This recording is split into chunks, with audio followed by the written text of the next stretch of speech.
நாம் இப்போ பார்த்துட்டு இருக்கிறது பார்த்தீங்கன்னா 400 ஆண்டுகள் பழமையான ஒரு மதராசா அப்படின்னு சொல்லுவாங்க. அதாவது இஸ்லாமிக் காலேஜ். இது எங்கே இருக்குன்னு பார்த்தீங்கன்னா புக்காரா, உஸ்பெகிஸ்தானில் இருக்குங்க. உஸ்பெகிஸ்தானில் நிறைய யுனெஸ்கோ ஹெரிட்டேஜ் சைட்ஸ் இருக்குது. அதில் கிவா, சமர்கண்ட், புக்காரா இந்த மாதிரி ஊரில் இருக்கிறது ரொம்பவே சிறப்பு வாய்ந்ததுங்க. இது ஒரு எக்ஸாம்பிள், ஒரு இஸ்லாமிய ஆர்கிடெக்டுக்கு ஒரு எக்ஸாம்பிள். ரொம்ப ஃப்ரெண்ட்லியான பீப்புள். கண்டிப்பாக ஒரு 5 to 10 days இந்த ஊரில் ஸ்பெண்ட் பண்ணலாம்.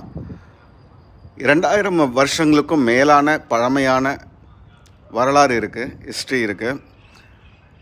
சீனாவிலேருந்து ஆஃப்ரிக்கா இல்லை ஐரோப்பாவுக்கு போகிறதுக்கான 1000 வருடங்கள் பழமையான சில்க் ரூட் அப்படின்னு சொல்லுவாங்க. அதனால் நிறைய அந்த பகுதியில் இது இருக்குது. அதனால் நிறைய கலாச்சார பரிமாற்றங்கள், கலை பரிமாற்றங்கள் நடந்த இடங்க இது உஸ்பெகிஸ்தான்.